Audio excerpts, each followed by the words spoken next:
नुकताच रक्षाबंधनाचा सण मोठ्या उत्साहात पार पडला आहे. त्यानंतर आता सर्वांना वेध लागले ते श्रीकृष्ण जन्माष्टमी म्हणजेच गोकुळाष्टमीचे.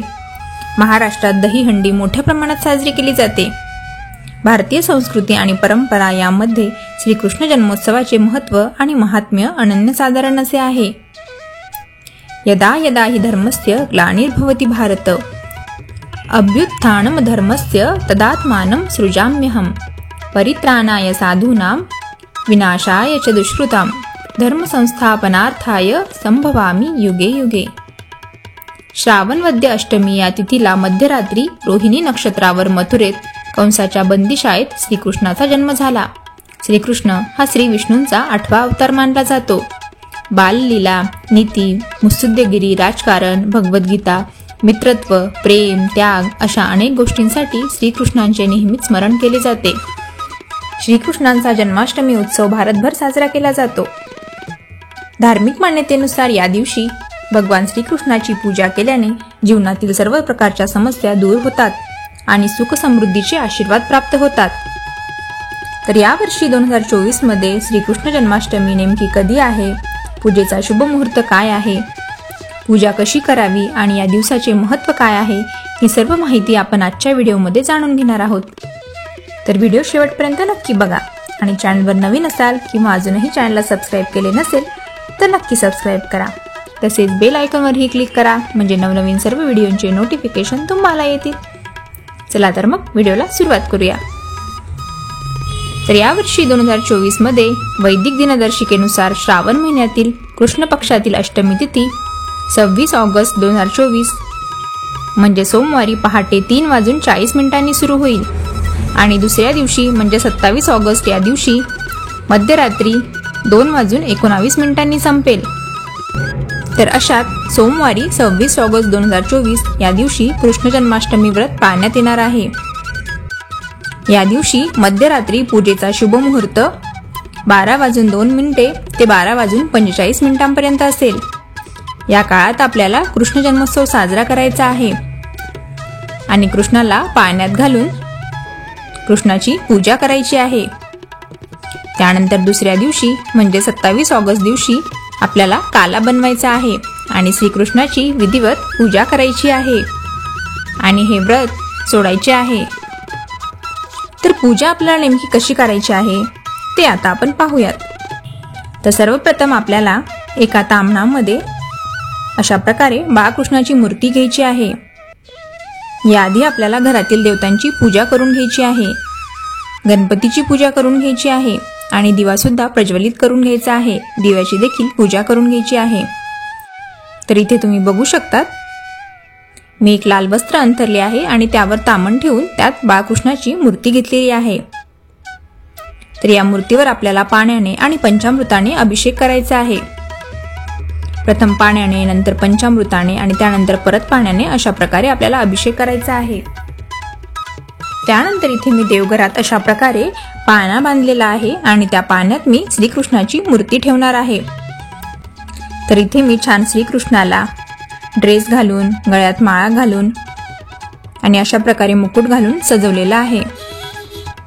बासरी देखील ठेवलेली आहे. त्यानंतर चंदन, हळद, कुंकू लावून आपल्याला श्रीकृष्णाची पूजा करायची आहे. अक्षता देखील वाहायच्या आहेत. फुलांचा वर्षाव आपल्याला श्रीकृष्णावर करायचा आहे.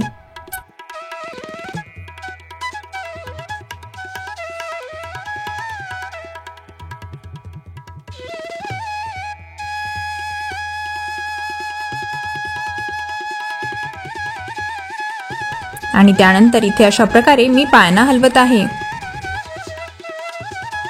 श्रीकृष्णाला आपल्याला धूपदीप दाखवायचा आहे आणि आरती देखील करायची आहे. आता दुसऱ्या दिवशी सकाळी आपल्याला व्रत सोडायचे आहे आणि हे व्रत गोपाळकाला बनवून सोडतात आणि श्रीकृष्णाची परत विधिवत पूजा केली जाते.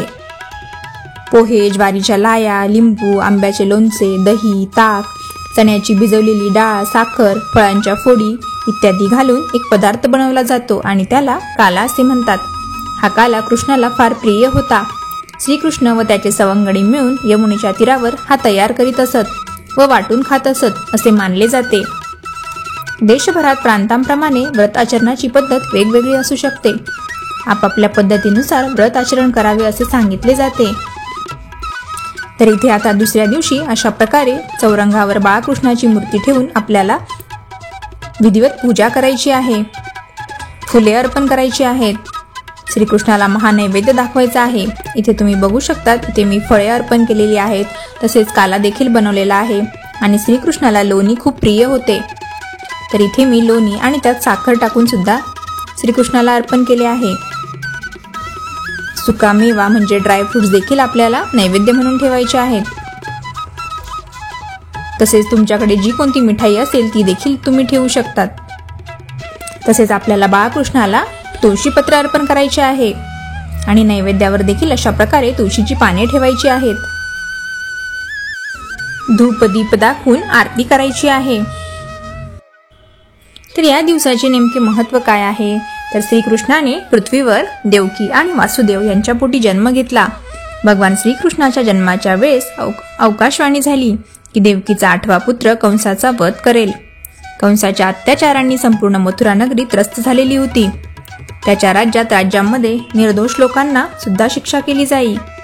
आपल्या मृत्यूच्या भीतीने त्याने एवढेच नव्हे तर आपली बहीण देवकी आणि तिचा पती वासुदेव यांना काळ कोठडीमध्ये टाकले होते. एवढेच नव्हे तर कंसाने आपल्या अत्याचाराने देवकीचे 6 पुत्रही आधीच मारून टाकले होते. भगवान श्रीकृष्णांच्या जन्मदिवशी आकाशामधून घनघोर पावसाचे वर्ष सुरू होण्यास सुरुवात झाली. भगवान श्रीकृष्णाला सुरक्षित स्थानावर घेऊन जाण्यासाठी वासुदेव यांनी एका टोपलीमध्ये त्याला टाकले. यमुना नदी पार करत त्यांनी भगवान श्रीकृष्णाला आपल्या मित्र नंदगोपालकडे नेले आणि आपल्या पुत्राला भगवान कृष्णाला यशोदा मातेजवळ झोपून त्यांची कन्या घेऊन आले. अशा प्रकारे देवकी पुत्र कृष्णाचे पालन पोषण यशोदा मातेने केले. त्यामुळे भगवान श्रीकृष्णाला 2 माता आहेत. एक म्हणजे जन्मदात्री देवकी आणि एक म्हणजे पालन करणारी यशोदा माता. अशा प्रकारे गोकुळाष्टमी भारतातील विविध राज्यांमध्ये मोठ्या आनंदाने व उत्साहाने साजरी केली जाते. गोकुळ, मथुरा, वृंदावन, द्वारका, जगन्नाथपुरी या ठिकाणी गोकुळाष्टमी विशेष साजरी केली जाते. ओरिसामध्ये दहीहंडी जत्रा किंवा दहीभंगा जत्रा साजरी केली जाते. गुजरातमध्ये सातम म्हणजे सप्तमीच्या दिवशी विविध पद्धतीचे खेळ खेळले जातात आणि रात्री 12 वाजता कृष्ण जन्माचा उत्सव साजरा केला जातो. महाराष्ट्रात विशेषतः मुंबई आणि उपनगरात एका विशिष्ट उंचीवर दही दुधाने भरलेली दहीहंडी बांधली जाते. त्यानंतर विविध मंडळाचे गोविंदा मनोरे रचून ती दहीहंडी फोडतात. या दिवशी तुम्ही विष्णू सहस्रनाम, पुरुष सूक्त आणि मधुराष्टकम या प्रभावी स्तोत्राचा पाठ देखील करू शकता. मधुराष्टकम हे स्तोत्र आपल्या चॅनलवर अवेलेबल आहे. त्याची लिंक तुम्हाला डिस्क्रिप्शन बॉक्समध्ये मिळेल. तर कशी वाटली तुम्हाला ही सर्व माहिती हे मला कमेंट करून नक्कीच सांगा आणि असेच नवनवीन व्हिडिओ बघण्यासाठी चॅनलला नक्की सबस्क्राईब करा. धन्यवाद.